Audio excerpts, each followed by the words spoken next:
Greetings, friends and customers and people that I've never met yet. I'm coming to you as the hurricane approaches Florida. Today is August 29th, 2023. And I just had some concerns that I wanted to reach out and just get out to anybody that might be able to listen to this. I want to instruct you on your water damage. If your home or building suffers water damage, I would recommend that you immediately remove wet materials. For instance, cut out, and if you don't have tools, I suggest you carefully take any kind of a knife or utility tool, again with care though, and cut out, remove. I've said that 3 times for a reason. Remove wet drywall. You cannot dry it in place. In our climate in Florida, it's too humid and too warm, and mold will grow quickly. Do not wait for your insurance company to tell you what to do. It may take them hours, days, and sometimes weeks. And by hours and days, you may already have mold growing in your home. And do not put a fan on those wet building materials, because once the mold starts growing and you put a fan on it, it's going to blow the mold spores all over the space and then cross-contaminate the whole building, potentially, especially when the power's on and you have your air conditioning running, and then you've just blown the spores all the way through the building into the HVAC duct system, and they might or might not need to be cleaned.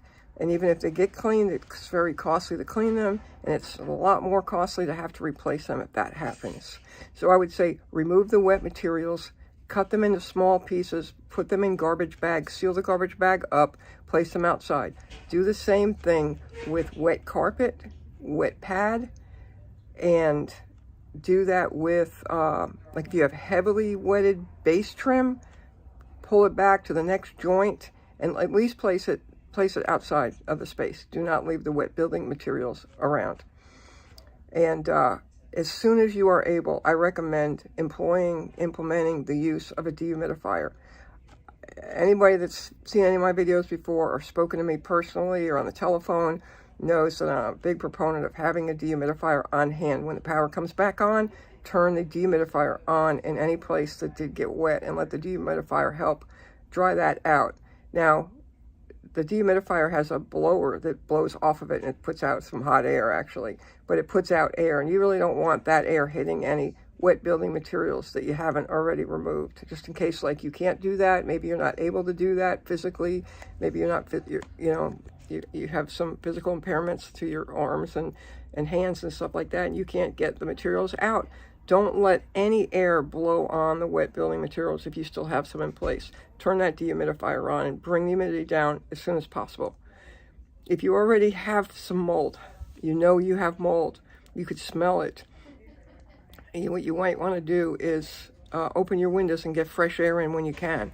You won't be able to do that while it's raining, but the fresh air will help dilute the mold spores. But you do have to be concerned about the humidity rising, because any mold spores that are in the building, they're just going to proliferate with, when humidity is introduced into the space. Ideally, of course, humidity, you want it to be like 55% or less, like 50 to 55%. And that's going to be really hard to attain when there's no power. And sometimes it's hard to attain if your system's not working correctly. So please go to my website, send me a message. I'll be glad to answer any questions. It's www.indoorairqualitymatters.com. Feel free to call our business line, 850-556-8888.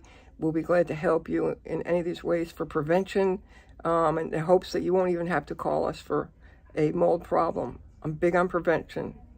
God bless you now and through this storm.